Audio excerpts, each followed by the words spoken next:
শুরু হচ্ছে অবজারভ্যান্স রিডিংস।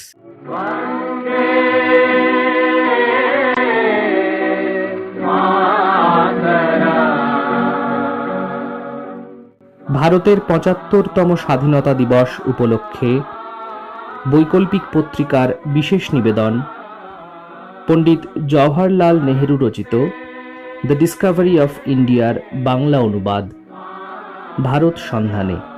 বিগত ৩টি পর্বে আপনারা শুনেছেন এই বইটির প্রথম ২টি পরিচ্ছেদ। আজ থেকে পরিবেশিত হচ্ছে তৃতীয় পরিচ্ছেদ। এর শিরোনাম অন্বেষণ। আজকের পর্বটি পাঠ করছেন সুমিত কান্তি ঘোষ। বিশেষ কারিগরি সহায়তায় যিশু দেবনাথ। আমাদের পাঠক শ্রোতাদের প্রতি কিছু কথা। বৈকল্পিক বর্তমান লেখকের সাথে জীবন দর্শন ও তার রাজনৈতিক প্রয়োগের ব্যাপারে সব ক্ষেত্রে সহমত পোষণ করে না।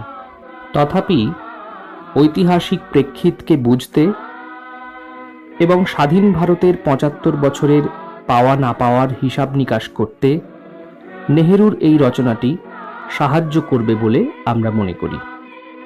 সম্পাদক মণ্ডলীর গৃহীত সিদ্ধান্ত অনুযায়ী আগামী ১৫ই আগস্ট ভারত সন্ধানে বইটির পঞ্চম পর্ব পরিবেশিত হবার পর আপনাদের মতামত ও আগ্রহের ভিত্তিতে আমরা স্থির করব এই বইটির বাকি অংশ পড়া হবে কিনা। আমরা আপনাদের মতামত আহ্বান করছি। আমাদের কমেন্ট সেকশনে কমেন্ট করে আপনাদের মতামত জানান, অথবা আমাদের ইমেল করুন বা বৈকল্পিকের সম্পাদক মণ্ডলীর যে কোনো সদস্যের সঙ্গে যোগাযোগ করুন। শুরু হচ্ছে ভারত সন্ধানে। রচনা জওহরলাল নেহেরু। আজ চতুর্থ পর্ব।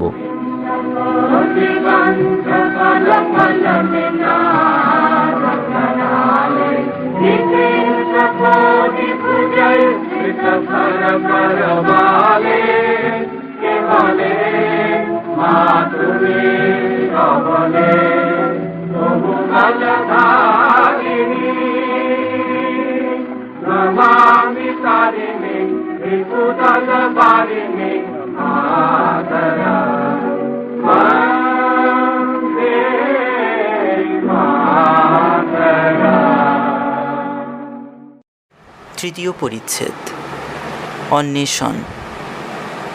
প্রথম অনুচ্ছেদ, অতীত ভারতের ছবি। পৃষ্ঠা ৬২। চিন্তাবহুল ও কর্মময় এই কয় বৎসর আমার মন ভারতবর্ষের কথায় পূর্ণ হয়ে আছে। প্রয়াস চলেছে তাকে বুঝে নিতে, দেশের প্রতি আমার মনের প্রক্রিয়াটা বিশ্লেষণ করে দেখতে। শৈশবের দিনে ফিরে গিয়ে এ বিষয়ে তখনকার অনুভূতি স্মরণ করবার চেষ্টা করেছি, বুঝতে চেষ্টা করেছি দেশাত্মভাব আমার বিকাশমান মনে কী রূপ পরিগ্রহ করেছিল। এই ভাব মাঝে মাঝে পশ্চাতের পটভূমিকায় আত্মগোপন করেছে, কিন্তু মনের মধ্যে এ ছবি সর্বক্ষণেই আছে। পুরাণ ইতিকথা এবং আধুনিক তত্ত্বের একটি জটিল সংমিশ্রণে এই ভাবের রূপান্তর ঘটেছে সত্য, কিন্তু মন থেকে কখনো মুছে যায়নি। দেশের যে ছবি আমি মনের মধ্যে গ্রহণ করেছিলাম, তাতে যতটা না গৌরব বোধ করেছি, তার চেয়ে অনেক বেশি বোধ করেছি লজ্জা। চারিদিকের অনেক কিছু দেখে লজ্জা হতো। কত কুসংস্কার, কত পুরাতন শতচ্ছিন্ন মতবাদ, আর সর্বোপরি কি দীন দরিদ্র আমাদের এই পরাধীন দেশ। বড় হয়ে যখন দেশ স্বাধীন করবার চেষ্টায় ব্রতী হলাম, তখন ভারতের ভাবময় রূপের চিন্তায় বিহ্বল বোধ করেছি। মনকে আচ্ছন্ন করা, মন ভোলানো এই দেশ সদা সর্বদা আমায় যেন হাতছানি দিয়ে ডাকত, এমন কিছু করবার প্রেরণা দিত, যা থেকে অন্তরের একটি অস্পষ্ট অথচ গভীর আকাঙ্ক্ষা সার্থক করতে পারি। আমার মনে হয় এই প্রারম্ভিক প্রেরণাটি এসেছিল ব্যক্তিগত ও জাতীয় এই উভয়বিধ গর্বের মধ্য দিয়ে। আর ছিল অন্য সাধারণের মতো পরের প্রভুত্ব প্রতিহত করে স্বাধীন জীবনে প্রতিষ্ঠা লাভ করবার ইচ্ছা। 7 সমুদ্র 13 নদী পাড়ের একটি ক্ষুদ্র দ্বীপের কাছে আমাদের এই বিরাট ও অতীত গৌরবোজ্জ্বল দেশ অসহায় হয়ে বাঁধা পড়ে থাকবে, আর সেই দ্বীপের অধিবাসীরা এদেশের ওপর যথেচ্ছাচার চালাবে, একথা ভাবলেও অতি উৎকটভাবে বিষদৃশ ঠেকত। আরও উৎকট হলো এই যে এই জুলুমের বন্ধন আমাদের দেশে অপরিমেয় দারিদ্র্য ও অধঃপতন এনেছে।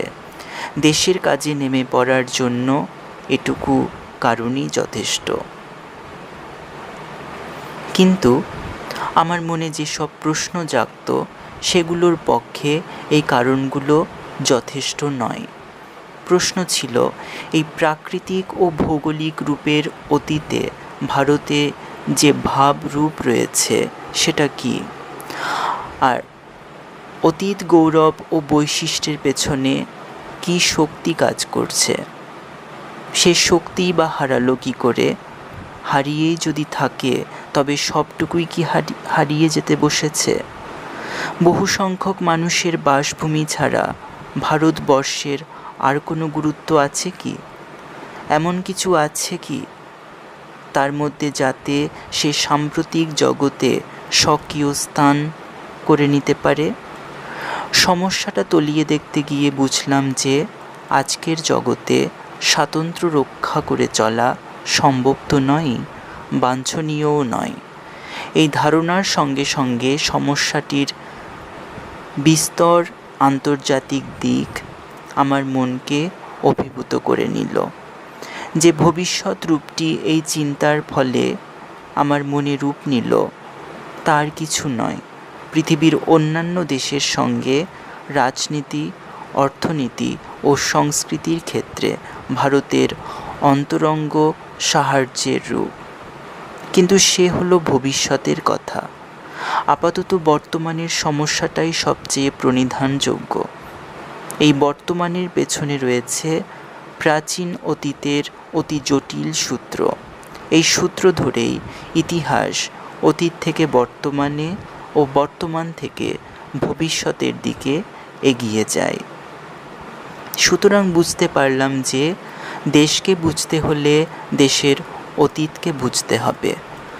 ভারতবর্ষ রয়েছে আমার রক্তপ্রবাহে, আমার ধমনীর চাঞ্চল্যে, তার সেই নারীর টান আনন্দ রসে প্রবাহিত। তবু একজন বিদেশি সমালোচকের মতো তাকে বুঝতে অগ্রসর হলাম। মনে রয়েছে অতীত ও বর্তমানের অনেক কিছুর প্রতি বিতৃষ্ণা মিশ্রিত অশ্রদ্ধা। আমি এগিয়েছি যেন পশ্চিম হয়ে। সম্ভার নিয়ে পশ্চিম দেশীয় কোনো ব্যক্তি এদেশকে যেভাবে দেখবেন সেই দৃষ্টি নিয়ে স্বদেশকে দেখতে চেয়েছি। দেশের চেহারা ও মনোবৃত্তি বদলে দিয়ে তাকে আধুনিকতার পোশাক পরাবো, মনে আমার এই আগ্রহ এবং সেই জন্য ব্যস্ততা। ইতিমধ্যে সংশয় জাগলো মনে যে ভারতবর্ষের অতীত দিনের সঞ্চয় থেকে অনেকখানি আমি বাদ দিতে চাই। আমি কি সেই ভারতকে সত্য করে চিনি? এটা অবশ্য স্বীকার্য যে অনেক কিছুই বাদ দেওয়ার আছে, অনেক কিছু আছে যা ছেঁটিয়ে পরিষ্কার করতে হবে। সঙ্গে সঙ্গে এও স্বীকার করতে হবে যে ভারতের মধ্যে জীবনী শক্তি সম্পন্ন, স্থায়ী এবং মানবের কল্যাণকর এমন একটা কিছু আছে যা না থাকলে ভারতের মহত্বের পরিচয় এমন নিঃসন্দেহে রূপে পাওয়া যেত না। তা যদি না থাকতো তাহলে হাজার হাজার বছর ধরে ভারতীয় সংস্কৃতি বেঁচে থাকতে পারত না। এখন প্রশ্ন হচ্ছে, এই কিছুটা কি? ভারতের উত্তর পশ্চিম সিন্ধু উপত্যকায় মহেঞ্জোদারোর একটি স্তূপের উপর দাঁড়িয়েছি। আমার চারিদিকে এই প্রাচীন নগরীর ঘরবাড়ি, পথঘাট দেখা যাচ্ছে। শোনা যায় 5,000 বছর পূর্বের এই শহরটি সেই সুপ্রাচীন কালেই এক প্রাচীন ও উন্নত ধরনের সভ্যতার পরিচয় দিয়েছে। অধ্যাপক চাইল্ড লিখেছেন, কোট, এই সিন্ধু উপত্যকার সভ্যতাটি পারিপার্শ্বিক অবস্থার সঙ্গে মানুষের জীবনযাত্রার নিখুঁতভাবে মিলিয়ে নেবার একটা সুন্দর দৃষ্টান্ত। বহু বছর অপরিসীম ধৈর্য ও চেষ্টার ফলে এরূপ সভ্যতা গড়ে ওঠে। মহেঞ্জোদারো সভ্যতার আরেকটি বিশেষ গৌরব এই যে তা স্থায়ী হয়েছে। এ সভ্যতা বিশেষভাবে ভারতের সভ্যতা এবং আধুনিক ভারতীয় সংস্কৃতির ভিত্তি এখানেই। আনকোট। কোট, 5-6 হাজার বৎসর কি আরও দীর্ঘকাল অবিচ্ছেদ্যভাবে একটা সভ্যতা ও সংস্কৃতির ধারা চলে এসেছে, একথা ভাবলেও বিস্ময় লাগে। আরও আশ্চর্য এই যে তা চলেছে দেশের পরিবর্তন ও অগ্রগতির সঙ্গে তাল রেখে।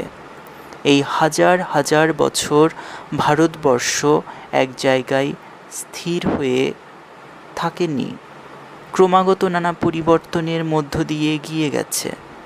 তখন ইরান, মিশর, গ্রিস, চীন, আরব, মধ্য এশিয়া ও ভূমধ্য সাগরের পার্শ্ববর্তী সমস্ত দেশের সঙ্গে ভারতের অন্তরঙ্গ যোগ ছিল।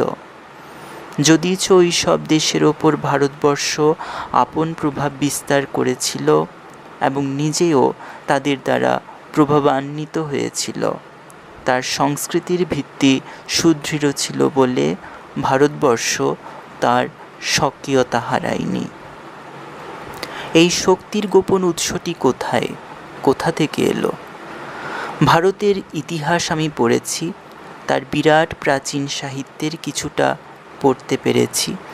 এসব গ্রন্থের মধ্যে চিন্তার সরলতা, ভাষার প্রাঞ্জল্য এবং বিদগ্ধ মনের পরিচয় আমার মনকে গভীরভাবে স্পর্শ করেছে।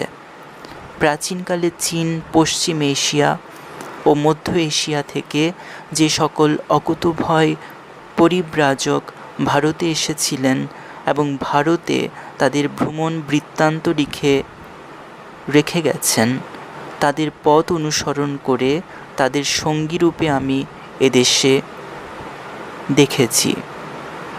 পূর্ব এশিয়ায় অঙ্কর, বরোবুদুর এবং অন্যান্য স্থানে ভারতবর্ষ তার যে কীর্তি রেখে গেছে তা নিয়ে বহু জল্পনা করেছি। যে হিমালয়ের সঙ্গে আমাদের দেশের পৌরাণিক ও জনশ্রুতিমূলক কাহিনীগুলো বিশেষভাবে যোগযুক্ত, আমাদের দেশের চিন্তাধারা ও সাহিত্যের ওপর যার বিরাট প্রভাব, সেই হিমালয়ের পাহাড়ে পাহাড়ে কতবার ঘুরে ঘুরে বেরিয়েছি। পাহাড় পর্বতের প্রতি আমার স্বাভাবিক আকর্ষণ এবং কাশ্মীরের সঙ্গে আমার আত্মীয়তা আমায় বারবার টেনে নিয়ে গেছে হিমালয়ের পথে। এই হিমালয় আমায় যেন বর্তমানের সমতটভূমি থেকে অতীত গৌরবের উচ্চ শিখরে তুলে নিয়ে গেছে। হিমাচল নিঃসৃত নদ নদী স্মরণ করিয়ে দিয়েছে অতীত ইতিহাসের বিচিত্র ঘটনা প্রবাহের কথা। ইন্দাস বা সিন্ধু নদের নাম থেকে আমাদের দেশের নাম হয়েছে ইন্ডিয়া বা হিন্দুস্তান। এই সিন্ধু নদ পার হয়ে কত জাতি, কত মানব গোষ্ঠী, কত যাত্রী, কত সৈন্যদল এদেশে প্রবেশ করেছে। আমাদের দেশের মূলধারার সঙ্গে বিচ্ছিন্ন হলেও পুরাণ গ্রন্থে ব্রহ্মপুত্রের বিশিষ্ট স্থান আছে। উত্তর পূর্ব পর্বতমালা ভেদ করে এই নদী পর্বত ও বনাকীর্ণ সমতল ভূমির মধ্য দিয়ে মনোহর বক্রপথে প্রবাহিত হয়েছে। যমুনা নামের সঙ্গে মিশে হয়েছে কত কাহিনী, কত নৃত্য, কত কৌতুক লীলা। আর রয়েছে গঙ্গা, ভারতের সেরা নদী। ভারতের হৃদয়ের সঙ্গে গঙ্গার ধারা মিশেছে যেন এক হয়ে। ইতিহাসের প্রাক্কাল থেকেই অগণিত মানব সন্তান গঙ্গার তীরে তীরে আকৃষ্ট হয়েছে। গোমুখী নিঃসৃত গঙ্গার আস্বদ্ধ ধারার মধ্যে ভারত ইতিহাসের একটি যেন রূপকের সন্ধান পায়। অতীত বর্তমান সাম্রাজ্যের উত্থান পতন, গর্ভমুদ্রত কত মহানগরী, কত দুঃসাহসিক প্রচেষ্টা, মনোরাজ্যে কত চিন্তার অভিযান, জীবনের পরিপূর্ণতা ও ঐশ্বর্য, ত্যাগ ও সংযম, উন্নতি অবনতি, বৃদ্ধি ক্ষয়, জীবন মৃত্যু, এইসব কিছুর ইতিহাস যেন গঙ্গার ধারার মধ্যে ওতপ্রোতভাবে প্রবাহিত। দেখে এসেছি অতীতের স্মৃতিবাহী কত মন্দির, কত ধ্বংসাবশেষ, কত প্রস্তর মূর্তি, প্রাচীর গাত্রে আঁকা কত ছবি, অজন্তা, ইলোরা, হস্তি গুম্ফা ও অন্যান্য স্থানে। অপেক্ষাকৃত পরবর্তীকালের আগ্রা ও দিল্লি স্থিত সুন্দর সুন্দর সৌধগুলি দেখেছি। এইসব অট্টালিকার প্রতিটি প্রস্তর যেন ভারতের অতীত সম্বন্ধে সাক্ষ্য বহন করছে। আমাদের আপন শহর প্রয়াগে, এলাহাবাদে ত্রিবেণীর স্নানযাত্রার সময়ে এবং হরিদ্বারের কুম্ভ মেলায় বারবার গিয়েছি। দেখেছি পূর্ববর্তীদের পদাঙ্ক অনুসরণ করে সহস্র বৎসরের পুরাতন প্রথা মতো অগণিত লোক এসেছে ভারতবর্ষের সকল প্রদেশ থেকে পুণ্যতোয়া গঙ্গায় অবগাহনের জন্য। মনে পড়েছে যে ঠিক এই সকল উৎসবের বর্ণনা 1300 বৎসর আগে চীনদেশীয় পরিব্রাজকেরা লিখে রেখে গেছেন। তখনও এই সকল উৎসব অতি প্রাচীনকাল হতে চলে এসেছে বলে বোঝা যায়। কোনো অজ্ঞাত পুরাকালে এই সকল অনুষ্ঠানের শুরু তা কে জানে। মনে মনে বিস্ময় মেনেছি ধর্মবিশ্বাসের এই বিপুল শক্তি দেখে।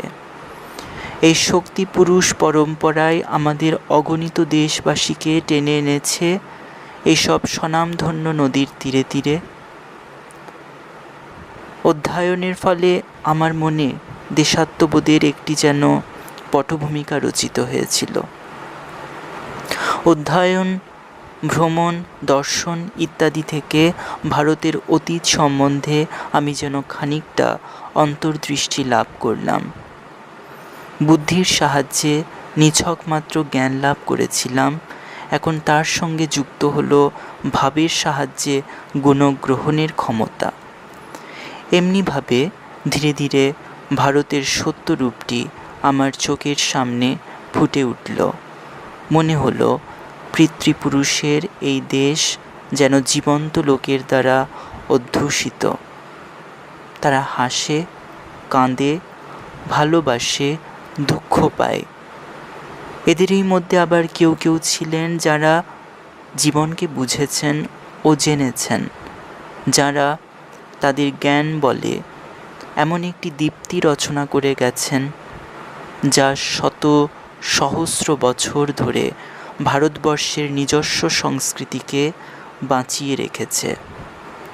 অতীতের এসব শত শত প্রাণময় ছবিতে আমার হৃদয় পূর্ণ হয়ে উঠল। এই ভাবরূপের সঙ্গে বাস্তবের রূপটি স্পষ্ট হয়ে উঠত যখন কোনো ইতিহাস বিখ্যাত জায়গায় যেতাম। বারাণসীর নিকটবর্তী সারনাথের উদ্যানে স্বয়ং বুদ্ধদেবকে দেখেছি যেন তার ধর্মচক্র প্রবর্তন করতে। বহু যুগের ওপার থেকে তার উপদেশবাণী ভেসে আসত সুদূরাগত প্রতিধ্বনির মতো। অশোক স্তম্ভে উৎকীর্ণ অনুশাসনগুলি আমায় যেন এমন এক সম্রাটের কাহিনী শোনাত যিনি যে কোনো রাজাধিরাজের চেয়ে মহত্তর ছিলেন। ফতেপুর সিক্রিতে দেখতাম আকবর যেন তার সাম্রাজ্য ভুলে ইবাদতখানায় বসে আছেন, বিভিন্ন ধর্মের পণ্ডিতদের সঙ্গে ধর্ম আলোচনা করছেন। নতুন কিছু জানবার জন্য অসীম তার আগ্রহ, মানুষে মানুষে ভেদাভেদ ঘোচাতে কি গভীর তার আকাঙ্ক্ষা। এমনি করে ধীরে ধীরে ভারত ইতিহাসের আবহমান দৃশ্যপট আমার চোখের সামনে যেন খুলে গেল। তার সমস্ত গৌরব ও গ্লানি, জয় ও পরাজয়, এই সব কিছু নিয়ে অতীত ভারতের একটা যেন পরিচয় পেলাম।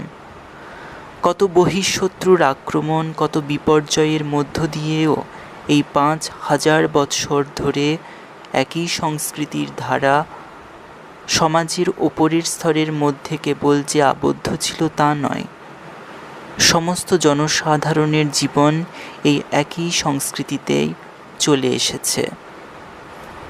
পৃথিবীর ইতিহাসে এ একটি আশ্চর্য ও অনন্য সুলভ ঘটনা।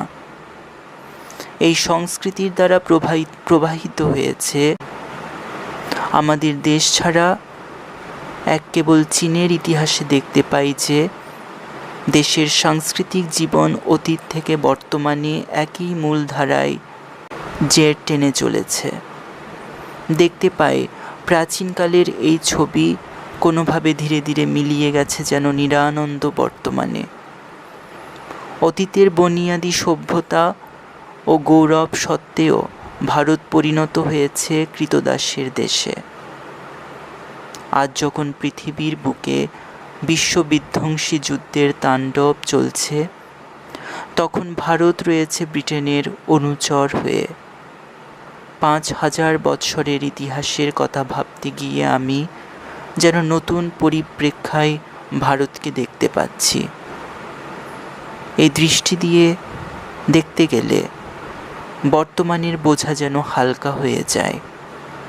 বিগত ১৮০ বৎসরের ইংরেজ শাসন ভারতবর্ষের দীর্ঘ ইতিহাসের একটি ক্ষুদ্র অধ্যায় ছাড়া আর কিছুই নয়। এ অধ্যায় দুঃখের, সন্দেহ নেই, কিন্তু ভারতের এই বিপুল কালের ইতিহাসের পরিমাণে তা নগণ্য। ভারতবর্ষ আবার নিজেকে ফিরে পাবে। ব্রিটিশ অধ্যায়ের শেষ পৃষ্ঠা লেখা হয়ে এলো বলে কেবল ভারত নয়, সমস্ত পৃথিবীও যুদ্ধকালীন এই বীভৎস অবস্থা উত্তীর্ণ হবে এবং নিজেকে আবার গড়ে তুলবে নতুন ভিত্তির ওপর। অনুচ্ছেদ ২, জাতীয়তাবাদ ও আন্তর্জাতিকতা, পৃষ্ঠা ৬৬। ভারতবর্ষের প্রতি আমার মনোভাব অনেক পরিমাণে বিচার সাপেক্ষ থাকায় কখনো নিছক উচ্ছ্বাসের পর্যায়ে পৌঁছাতে পারেনি। ভাবোচ্ছ্বাসই অনেক সময় বিচার বা সীমা অতিক্রম করে সংকীর্ণ জাতীয়তার রূপ পরিগ্রহ করে থাকে। আমাদের সমকালীন ভারতবর্ষে জাতীয় ভাবের উন্মেষ অবশ্যম্ভাবী। এটা স্বাভাবিক এবং মানসিক স্বাস্থ্যের পরিচায়ক। প্রত্যেক পরাধীন দেশেই জাতীয় স্বাধীনতা প্রথম ও প্রধান লক্ষ্য হতে বাধ্য। ভারতের পক্ষে একথা বিশেষভাবে প্রযোজ্য, কারণ তার মধ্যে স্বাতন্ত্র্যবোধ ও পুরাতন গৌরব এই দুটিই আছে। আন্তর্জাতিকতা ও শ্রমিক আন্দোলনের ফলে জাতীয়তার ভাব ক্রমশ ক্ষয় পাচ্ছে অনেকের এই অভিমত। পৃথিবীর সর্বত্র বহু আধুনিক ঘটনার দ্বারা প্রমাণ হয়েছে যে এই বিশ্বাস পুরোপুরি সত্য নয়। এখনও দেখতে পাওয়া যায় যে যা কিছু কোনো জাতিকে অগ্রসর হতে প্রেরণা দেয় তার মধ্যে জাতীয়তাবোধ অন্যতম। এই এক জাতীয়তার চারিদিকে জমে ওঠে প্রীতির অনুভূতি, নানারূপ জাতীয় প্রথা ও সংস্কার এবং একই উদ্দেশ্য প্রণোদিত হয়ে সমস্ত জাতির জীবনকে এক সূত্রে গাঁথবার ইচ্ছা।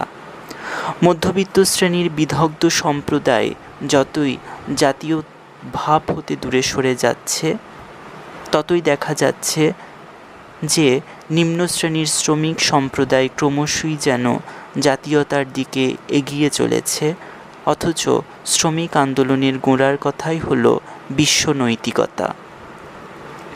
শ্রমিক নেতারা বিশেষ যত্ন সহকারে আন্তর্জাতিকতার ওপর তাদের আন্দোলনের ভিত্তি স্থাপন করতে চেয়েছিলেন। যুদ্ধ এসে পড়ায় সকল দেশে সকল লোকে নির্বিচারে জাতীয়তার জালে ধরা পড়েছে। জাতীয়তা বোধের একটা যেন অভূতপূর্ব পুনরুত্থান ঘটেছে। স্বাজাত্যবোধ যেন পুনরাবিষ্কৃত হয়েছে। এমন একটা নতুন শক্তি জেগে উঠেছে যে পুরাতনের সমস্যাগুলি রূপান্তরিত হয়ে পৃথিবীময় নতুন নতুন সমস্যার উদ্ভব হয়েছে। সুপ্রতিষ্ঠিত সংস্কারগুলি সহজে বাদ দেওয়া চলে না। সংকটের দিনে সেগুলি যেন মাথাচাড়া দিয়ে ওঠে এবং মানুষের মনকে অধিকার করে বসে।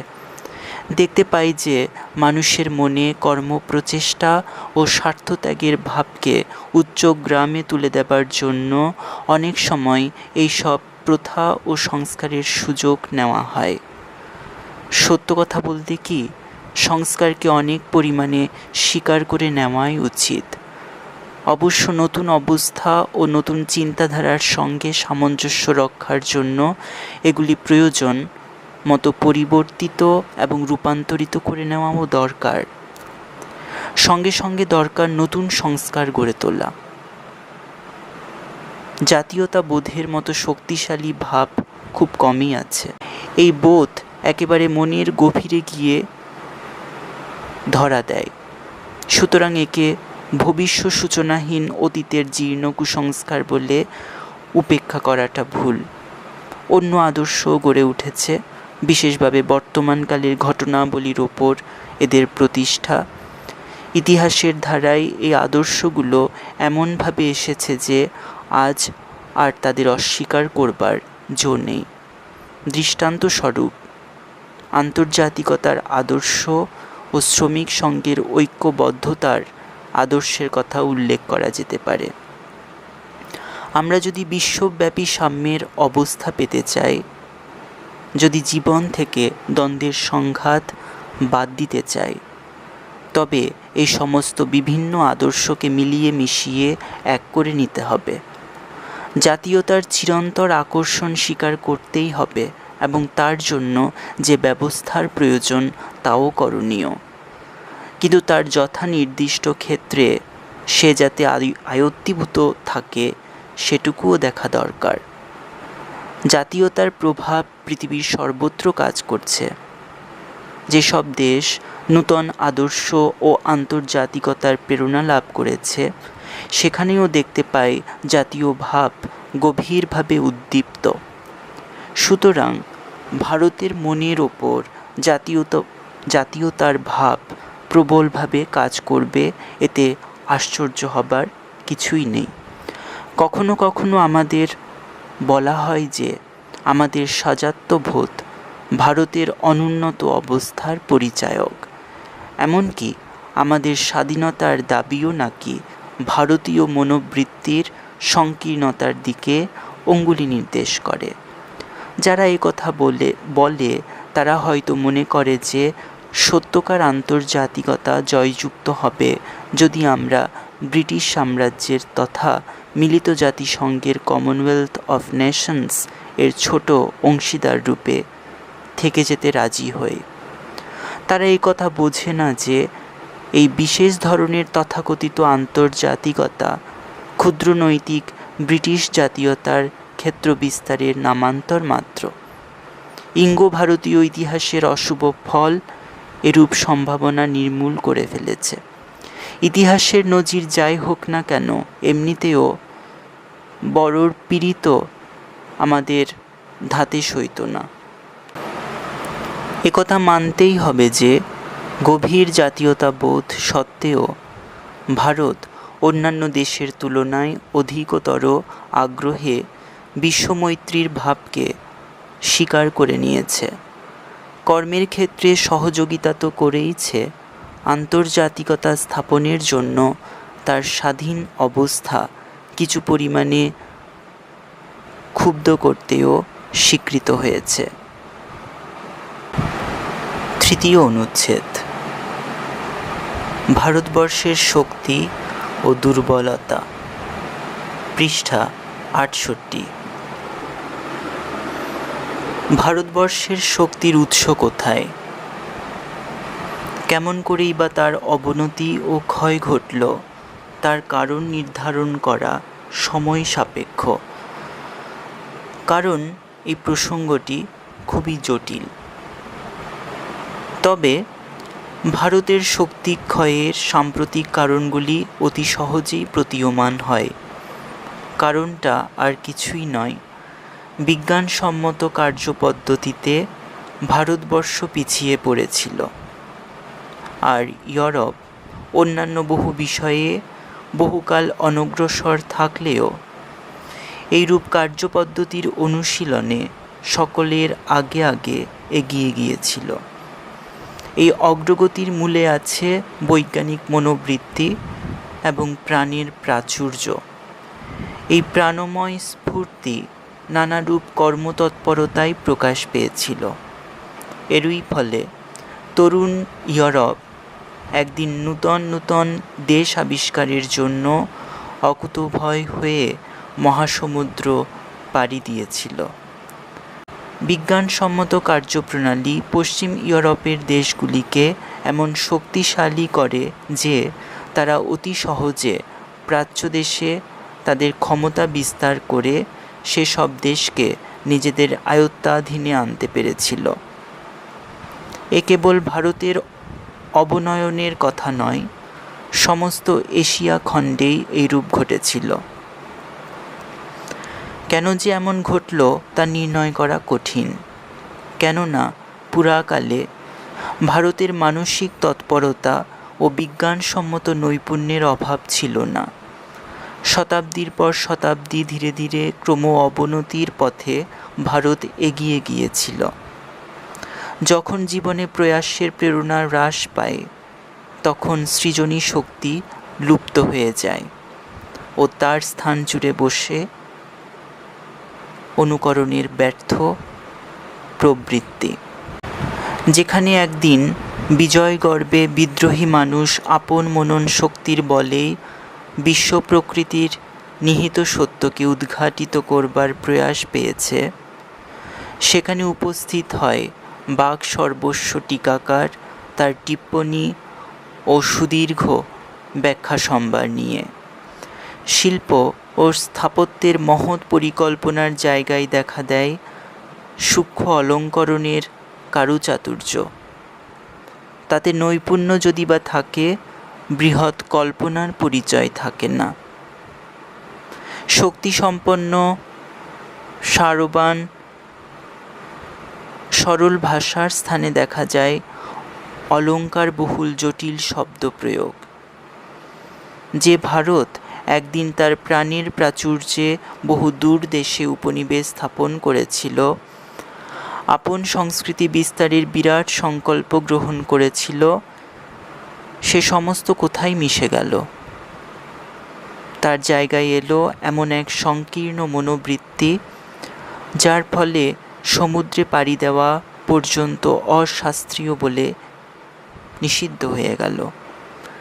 বিচার বুদ্ধির ওপর নির্ভরশীল যে অনুসন্ধিৎসা প্রাচীন ভারতের বৈশিষ্ট্য ছিল, কালে তাই হয়তো বিজ্ঞানের পথে অধিকতর উন্নতির সহায়ক হতে পারত।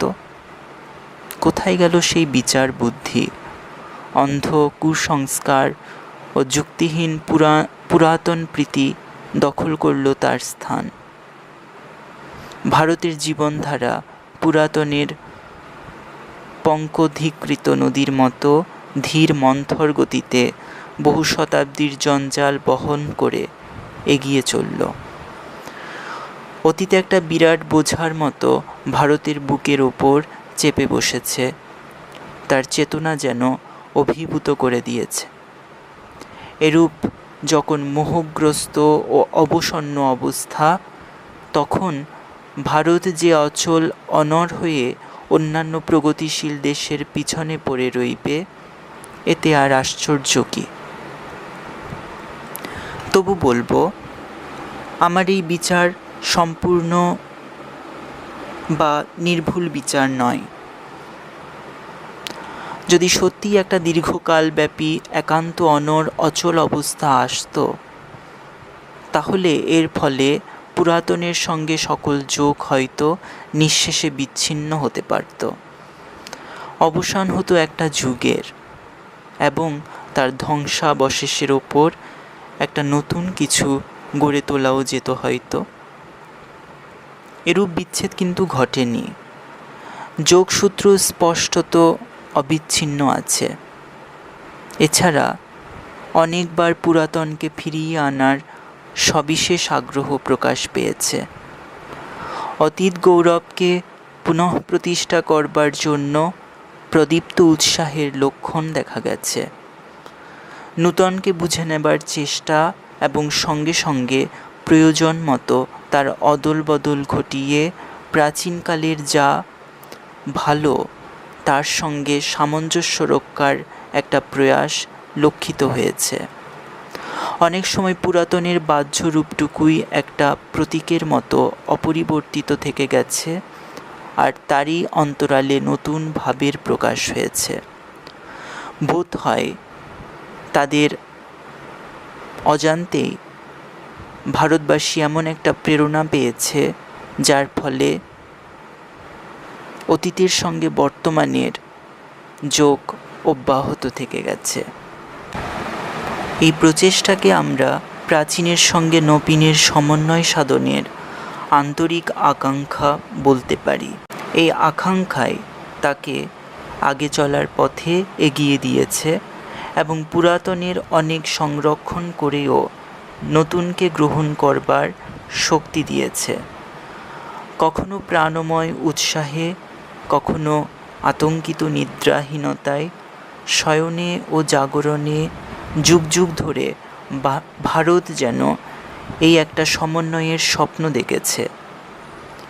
প্রত্যেক দেশেই এইরূপ একটা জাতিগত নিয়তির ওপর লোকের বিশ্বাস থাকে। সব ক্ষেত্রে সে বিশ্বাস অহেতুক বলে উপেক্ষা করা যায় না। আমি ভারতবাসী বলেই হয়তো ভারতের এই জাতিগত নিয়তির দ্বারা প্রভাবান্বিত। আমার এই বিশ্বাস সত্য হোক বা না হোক, আমি এটা অনুভব করি যে শক্তি শত শত প্রজন্ম ধরে একটা জাতির জীবনকে নিয়ন্ত্রিত করেছে, সে শক্তির নিশ্চয়ই একটা অক্ষয় উৎস আছে।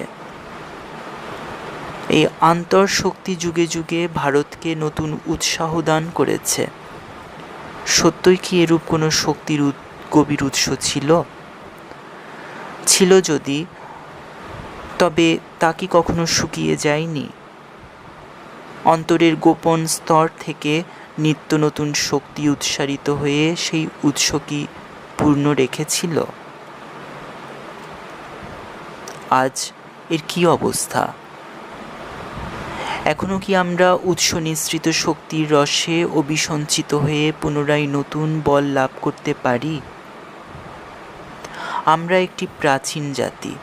বহু প্রাচীন জাতির সহযোগে আমাদের জন্ম। আমাদের জাতিগত স্মৃতি ইতিহাসের প্রারম্ভ পর্যন্ত বিস্তৃত। আমাদের কি দিন ফুরিয়েছে? আমরা কি অস্তিত্বের অপরাহ্নে কিংবা সন্ধ্যার কোনো শেষ সীমায় পৌঁছেছি? দিনগত পাপক্ষয় ছাড়া আমাদের আর কি কোনো গত্যান্তর নেই? আমাদের সভ্যতা কি জীবনী শক্তিশূন্য, সৃজন ক্ষমতাহীন, শান্তশিষ্ট জরার পর্যায়ে এসে পৌঁছেছে? অতিবৃদ্ধ জরোদ্গবের মতো নির্ঝঞ্ঝাট নিদ্রা ছাড়া আর কি কিছুই আমাদের কাম্য নেই? কোনো জাতি বা দেশ চিরকাল অপরিবর্তিতভাবে থাকতে পারে না। সর্বদাই অন্য দেশ বা জাতির সংস্পর্শে আসার ফলে একটু আধটু অদলবদল হতেই থাকে। কতবার দেখা গেছে মৃতকল্প জাতি আবার নতুন হয়ে জন্ম পরিগ্রহ করেছে, অথবা দেখা গিয়েছে পুরাতনেরই একটা ভিন্ন রূপ নিয়ে কোনো জাতিকে ধরা দিতে। একই জাতের প্রাচীন ও নবীন রূপের মধ্যে একটা বিশেষ তারতম্য থাকা বিচিত্র নয়। আবার দেখা যায় যে চিন্তা ও আদর্শের সূত্রে নতুন ও পুরাতন যোগসূত্র থাকে, দেশ বা জাতির ইতিহাসের ধারাবাহিকতা অব্যাহত থাকে। অনেক প্রাচীন ও সুপ্রতিষ্ঠিত সভ্যতা ধীরে ধীরে কালের কবলে বিলীন হয়ে গেছে, অকস্মাৎ অন্তিম দশাপ্রাপ্ত হয়ে। তাদেরই স্থান নবীন বলে নতুন সংস্কৃতি অধিকার করে নিয়েছে, এমন অনেক ঘটনা ইতিহাসের পাতায় পাওয়া যায়। মাঝে মাঝে মনে হয় যে একটা বিশেষ সভ্যতাকে বাঁচিয়ে রাখতে গেলে প্রয়োজন হয় প্রাণবান শক্তির ও অন্তর্নিহিত তেজের। এ না থাকলে কিছুতেই কিছু হবার নয়। বৃদ্ধের পক্ষে যুবজনোচিত শক্তি প্রকাশ করতে যাওয়ার মতো তখন সব চেষ্টা ব্যর্থতায় পর্যবসিত হয়। আধুনিককালের পৃথিবীতে যে তিনটি দেশের মধ্যে আমি এই প্রাণবান শক্তির প্রকাশ পেয়েছি তারা হলো আমেরিকা, রাশিয়া ও চীন দেশ। এই এক অতি অদ্ভুত সংমিশ্রণ বলতে হবে। যদিচ পৃথিবীর পুরাতন গোলার্ধের মাটিতেই মার্কিন সংস্কৃতির শিকড়, তবু বাস্তবিক পক্ষে দেখা যায় তারা একটা নতুন জাতিতেই পরিণত হয়েছে। পুরাতন জাতির বাধ্যবাধকতা ও সংস্কারগত জটিলতা এই নতুন জাতির জীবনে দেখা যায় না। সুতরাং তাদের জীবনী শক্তির উদ্দাম প্রাচুর্যের কারণ সহজেই অনুমান করা যায়। কানাডা, অস্ট্রেলিয়া ও নিউজিল্যান্ডবাসীদের সম্বন্ধেও ওই একই কথা বলা চলে। এরা সকলেই অনেক পরিমাণে পুরাতন জগৎ থেকে বিচ্ছিন্ন হয়ে সম্পূর্ণ নতুন জীবনের সম্মুখীন হয়েছে। রাশিয়াবাসীরা নতুন জাতি নয়, কিন্তু পুরাতনের সঙ্গে সমস্ত সম্পর্ক তারা একেবারেই চুকিয়ে দিয়েছে। প্রাগ বিদ্রোহ রাশিয়ার সঙ্গে আজকের রাশিয়ার জীবন মৃত্যু ব্যবধান। মৃত্যুসাগর পার হয়ে রাশিয়া যেন নতুন জন্ম পরিগ্রহ করেছে। মানুষের ইতিহাসে এমন আর একটি ঘটনার পরিচয় পাওয়া যায় না। রাশিয়া নতুন জীবন যৌবন লাভ করেছে। তার মধ্যে দেখা দিয়েছে একটা বিস্ময়কর শক্তি। যদিচ এখানে ওখানে তারা পুরাতনের যোগসূত্র কিছু কিছু সন্ধান করছে, কার্যত তারা কিন্তু একটা নতুন জাতিতেই পরিণত হয়ে গেছে। তারা গড়ে তুলেছে এক নতুন সভ্যতা। যদি কোনো জাতি যথোপযুক্ত স্বার্থত্যাগ ও ক্লেশ স্বীকার করতে রাজি হয়, অর্থাৎ উচিত মূল্য যদি দিতে পারে এবং জনসাধারণের মধ্যে যে শক্তি ও তেজ লুকিয়ে থাকে তার উৎসমুখ যদি খুলে দিতে সমর্থ হয়, তাহলে কেমন করে সে জাতি পুনরায় জীবনী শক্তিতে পূর্ণ হয়ে ওঠে এবং যৌবনের বল ফিরে পায়, রাশিয়ার দৃষ্টান্তে এটিই আমরা দেখি। আজ যে সমস্ত পৃথিবী জুড়ে একটি সর্বনাশা ও বীভৎস ধ্বংসলীলা চলছে, তার ফলেও কোনো কোনো জাতি হয়তো আবার যৌবনের বলে বলীয়ান হয়ে উঠবে। যদিও অবশ্য তারা প্রলয়ান্তকাল অবধি টিকে থাকতে পারে। চীন দেশের কথা স্বতন্ত্র, তারা নতুন জাতি নয়। পরিবর্তনের ধাক্কায় চীনের জাতীয় জীবন উপর থেকে নিচে অবধি বিধ্বস্ত হয়নি। রাশিয়ার মতো অগ্নি পরীক্ষায় চীন দেশকে উত্তীর্ণ হতে হয়নি।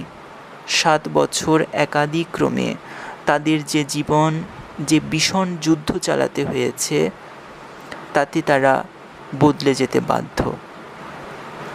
জানি না এই পরিবর্তন কতটা হয়েছে যুদ্ধের মতো আকস্মিক কারণে এবং কতটা অন্যান্য স্থায়ী কারণের ফলে। কারণ যাই হোক না কেন, চীনবাসীদের প্রাণশক্তির পরিচয় পেয়ে আমি বিস্মিত হয়েছি। যে জাতির চিত্তশক্তি এরূপ দৃঢ় ভিত্তির ওপর প্রতিষ্ঠিত, তার যে কখনো পতন হবে এ আমি কল্পনাই করতে পারি না।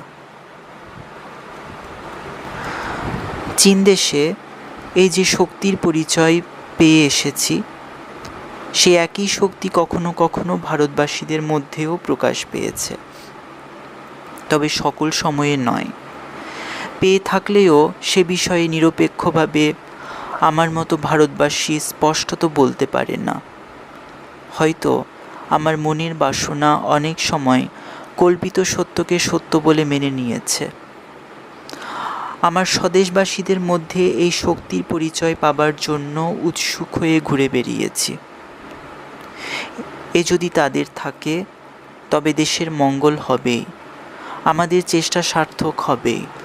আর যদি শক্তির অভাব থাকে তাহলে আমাদের সমস্ত রাজনৈতিক প্রচেষ্টা ও স্লোগান নিয়ে চিৎকার আত্মপ্রবঞ্চনার নামান্তর হবে। এর দ্বারা আমরা বেশি দূর অগ্রসর হতে পারবো না। একটা যেমন তেমন রাষ্ট্রীয় বোঝাপড়া হবে এবং আমরা গতানুগতিকভাবে জীবন চালিয়ে যাব।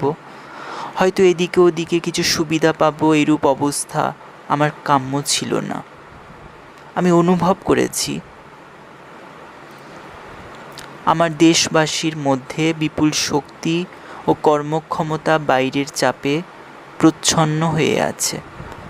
এই শক্তির উৎস খুলে দিয়ে আমার দেশবাসীকে পুনরায় নবীন ও প্রাণময় করে তুলব, এই ছিল আমার ইচ্ছা। ভৌগোলিক, সাংস্কৃতিক ও রাজনৈতিক দিক থেকে ভারতবর্ষ এমনভাবে গঠিত যে জাগতিক ব্যাপারে আমরা অপ্রধান ভূমিকা নিয়ে চলতে পারি না। হয় সে বহু যোগ্যতার জন্য মুখ্যভাবেই গণনীয় হবে, নতুবা গণনায় আসবেই না। একটা মাঝামাঝি অবস্থা আমায় আকৃষ্ট করতে পারেনি। ভারতের পক্ষে এরূপ মধ্যবর্তী স্থান গ্রহণ করা আমার কাছে অসম্ভব মনে হয়েছে। দীর্ঘ 25 বছর ধরে ভারতের স্বাধীনতার জন্য প্রচণ্ড চেষ্টা চলছে। এই দীর্ঘকাল আমরা ইংরেজ প্রভুদের সঙ্গে অনেক বিসংবাদ চালিয়েছি। আমিও দেশের আরও অনেকে এই আন্দোলনের চরম লক্ষ্য সম্বন্ধে নিঃসন্দেহ। আমাদের চেষ্টার অন্তরালে রয়েছে দেশকে পুনর্জীবিত করে তোলার আকাঙ্ক্ষা। আমাদের মনে হয়েছে যে শতপ্রবৃত্ত হয়ে কৃচ্ছ সাধন ও ত্যাগ স্বীকার করলে, অবিচলিতভাবে শঙ্কা ও বিপদের সম্মুখীন হতে পারলে, অন্যায় ও অবিচারকে মেনে না নিলে আমরা ভারতের অন্তর্নিহিত তেজকে পুনরুজ্জীবিত করে তুলতে পারব। দীর্ঘকালব্যাপী তার সুপ্তির অবসান ঘটিয়ে দেশকে আবার জাগিয়ে তুলতে পারব। অনবরত ভারতস্থিত ব্রিটিশ রাজতন্ত্রের বিরুদ্ধে আমাদের সংগ্রাম চালাতে হয়েছে সত্য, কিন্তু আমাদের দৃষ্টি সকল সময় নিবদ্ধ ছিল স্বদেশবাসীর দিকে। রাজনৈতিক সুবিধা যা আমরা পেয়েছি তার ততটুকু মাত্র মূল্য দিয়েছি যে পরিমাণে সে সুবিধা আমাদের মূল উদ্দেশ্যে সহায়ক হয়েছে। আমাদের সকল চেষ্টা নিয়ন্ত্রিত হয়েছে এই একটি পরম সংকল্পে।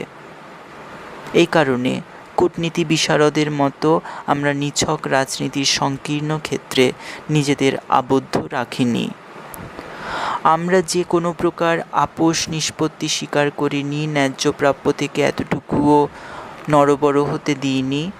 এতে অনেক স্বদেশী ও বিদেশি সমালোচক আমাদের মূঢ়তা ও গোঁয়ার্তুমির প্রতি বক্র দৃষ্টি নিক্ষেপ করেছেন।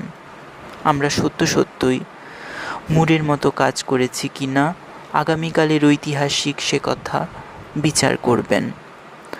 আমাদের লক্ষ্য ছিল উঁচু ও দৃষ্টি ছিল বহু দূর প্রসারিত। সুবিধাবাদী রাজনীতির তরফ থেকে বিবেচনা করলে হয়তো মনে হবে যে আমরা সুবুদ্ধির পরিচয় দিইনি। তবে একটা কথা নিঃসন্দেহে বলা চলে, তা হলো এই, আমরা স্বপ্নেও ভুলিনি যে ভারতবাসীর জীবনকে সমগ্রভাবে উন্নত করাই আমাদের সর্বপ্রধান উদ্দেশ্য। এই উন্নতি হবে চিত্তের দিক থেকে, আত্মার দিক থেকে, রাজনীতি ও অর্থনীতির দিক থেকে তো বটেই।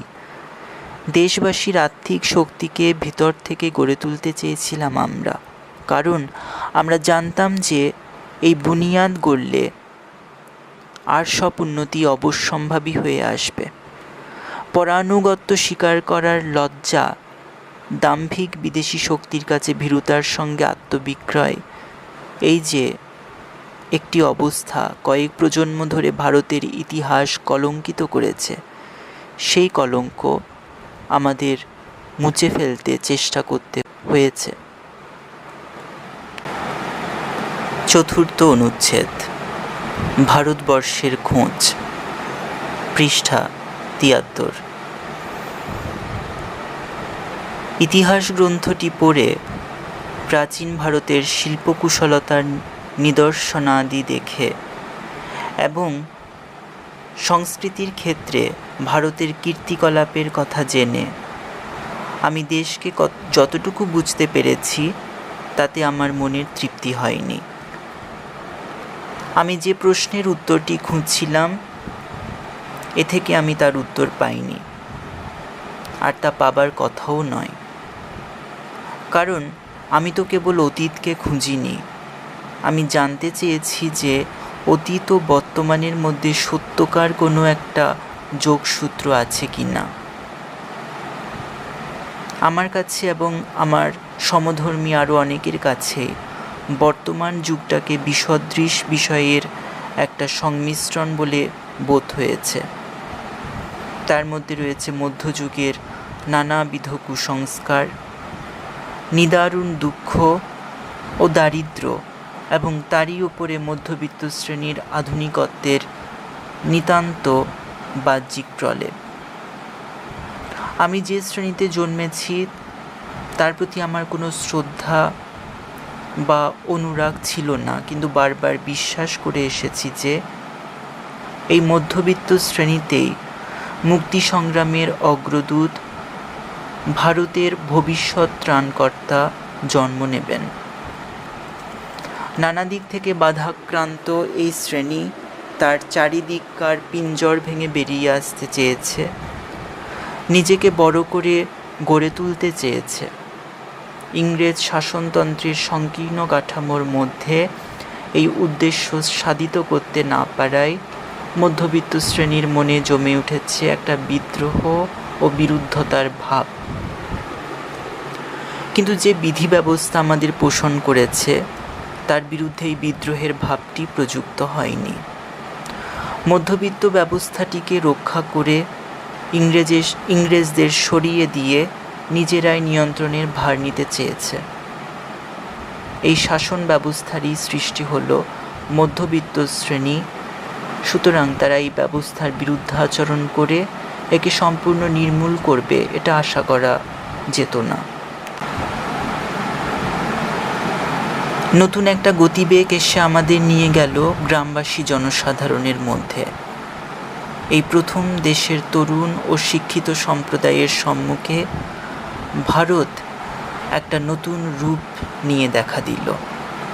এ ভারতের কথা তাদের মনে ছিল না, একে তারা যথোচিত গুরুত্বও দেয়নি। এই গ্রাম্য জীবনের দৃশ্যে মন বিক্ষুব্ধ হলো। দারুণ দুর্গতি ও ততোধিক নিদারুণ সমস্যা তাদের চোখের সামনে উদ্ঘাটিত হলো। নূতন অভিজ্ঞতার ফলে আমাদের পূর্বের সিদ্ধান্তগুলি সমস্ত যেন ওলটপালট হয়ে গেল। এইভাবে ভারতের প্রকৃত স্বরূপটি আমরা আবিষ্কার করতে শুরু করলাম। সত্যকার ভারতকে জানতে শেখার সঙ্গে সঙ্গে মনে নানারূপ দ্বন্দ্বের উদয় হলো। সকলের মনে একই রকমের প্রতিক্রিয়া হলো না। পারিপার্শ্বিক ও অভিজ্ঞতা ভেদে বিভিন্ন ব্যক্তির কাছে সমস্যাটি ভিন্ন ভিন্ন রূপে দেখা দিল। এর মধ্যে কেউ কেউ পল্লীর জনসাধারণের সঙ্গে এমন ঘনিষ্ঠভাবে পরিচিত ছিলেন যে তাদের মনে নতুন কোনো প্রশ্ন জাগল না। তারা যেন পল্লী জীবনকে স্বীকার করেই নিয়েছিলেন। কিন্তু আমার মনে হলো আমি একটা নতুন দেশ আবিষ্কারের জন্য যাত্রা শুরু করেছি। অনেক ত্রুটি ও দুর্বলতা সত্ত্বেও ভারতের পল্লীবাসীদের মধ্যে আমি এমন কিছু দেখেছি যা আমার চিত্তকে নিবিড়ভাবে আকর্ষণ করেছে। এটা যে কী তা প্রকাশ করে বলা কঠিন, এটুকু কেবল বলতে পারি যে এই জিনিসটি আমি মধ্যবিত্ত শ্রেণীর মধ্যে দেখতে পাইনি। জনসাধারণ সম্বন্ধীয় ধারণাকে আমি অবাস্তব রূপে বিচার করি না। জনসাধারণ আমার কাছে যাতে নিছক ভাববিলাসের বস্তু না হয়, তার জন্য আমি সবিশেষ সাবধান।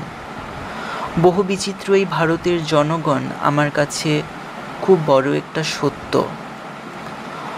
অগণিত এদের সংখ্যা, তবু তাদের অনির্দিষ্ট মণ্ডলী মাত্র মনে না করে স্বতন্ত্র ব্যক্তি বিশেষ রূপে দেশবাসীকে আমি দেখতে চেষ্টা করেছি।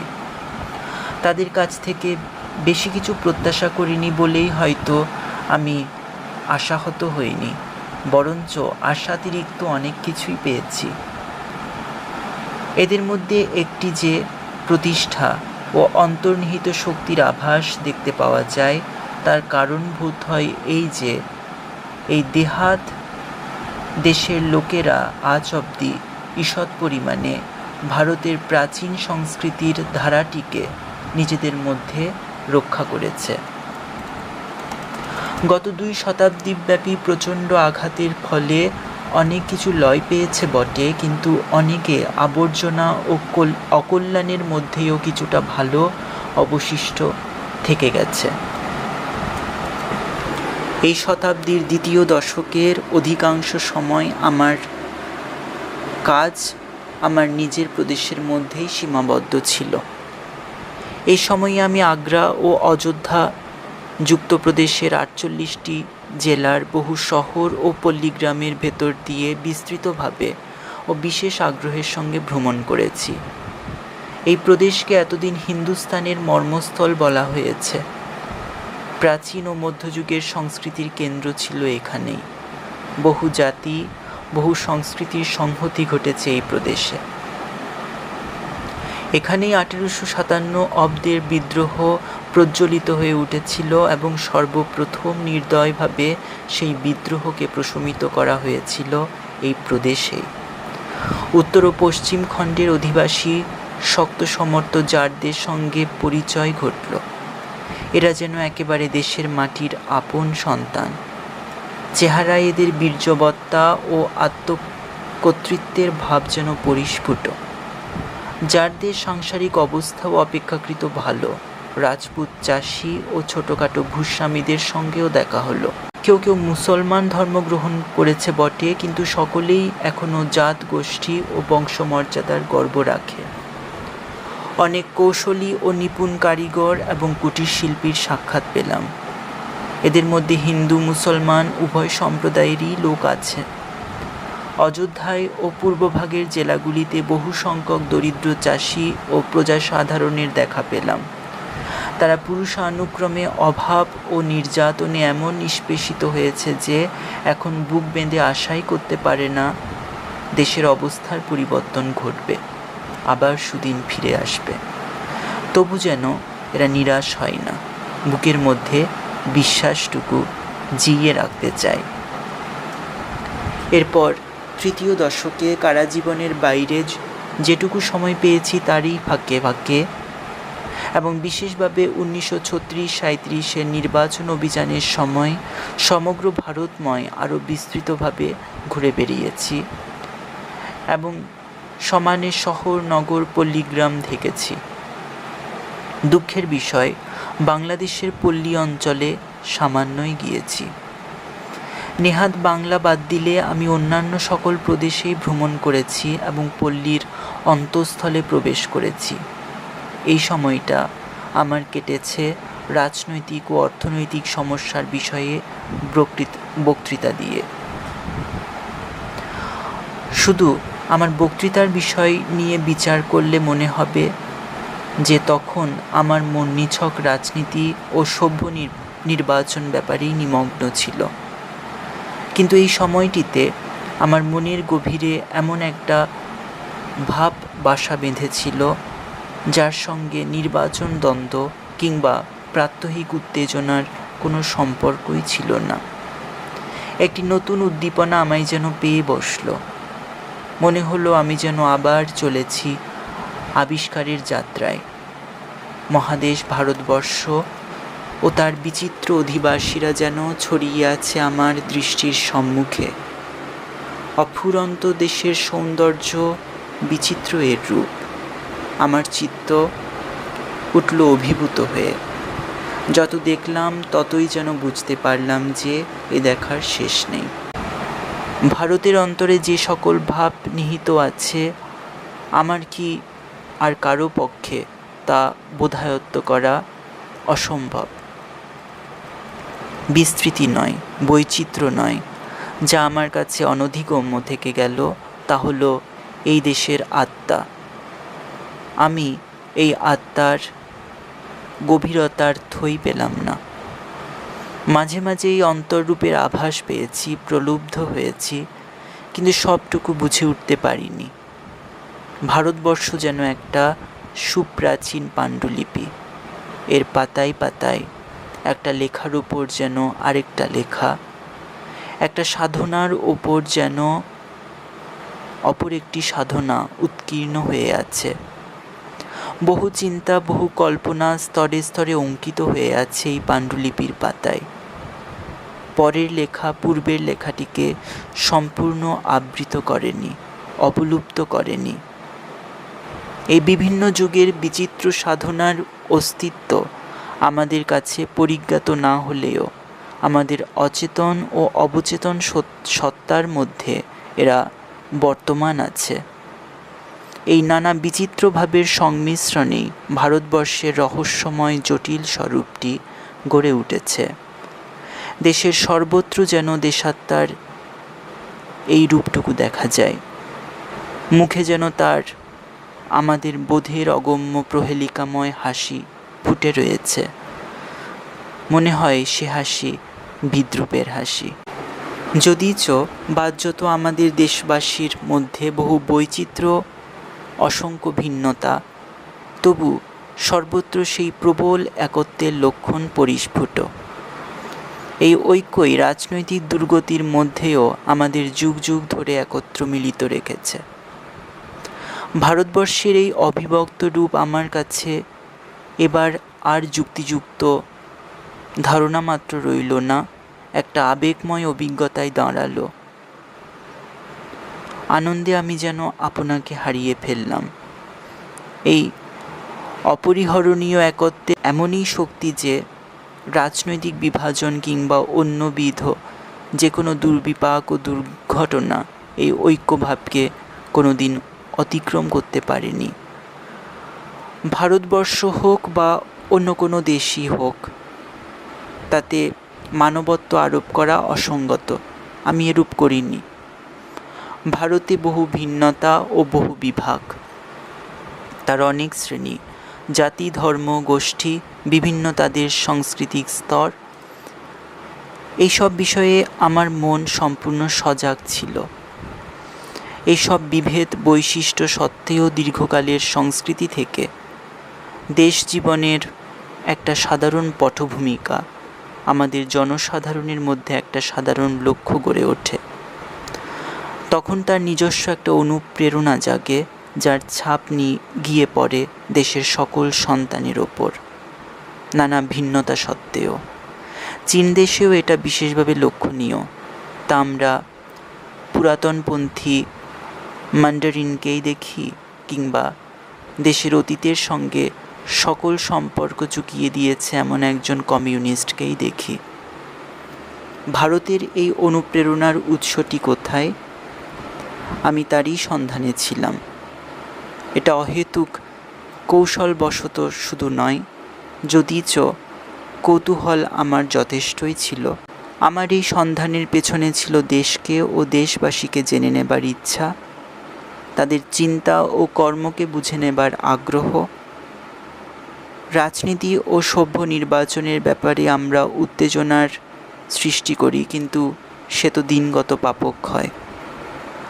আমরা যদি অনাগত ভারতের শক্তিকে সুদৃঢ়, স্থায়ী ও সুন্দর করে তুলতে চাই, তবে সেই ভারতের ভিত্তি আমাদের গভীর করেই খুঁড়তে হবে।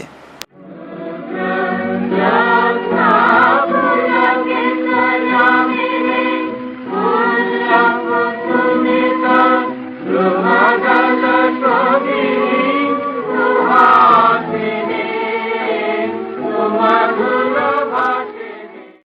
শেষ হলো অবজারভ্যান্স রিডিংসের আজকের পর্ব। শুনলেন পণ্ডিত জওহরলাল নেহেরু রচিত ভারত সন্ধানে থেকে পাঠ করলেন সুমিত কান্তি ঘোষ। অবজারভ্যান্স রিডিংসের পরবর্তী পর্ব প্রচারিত হবে আগামী রবিবার অর্থাৎ 15ই আগস্ট বেলা 2টায়।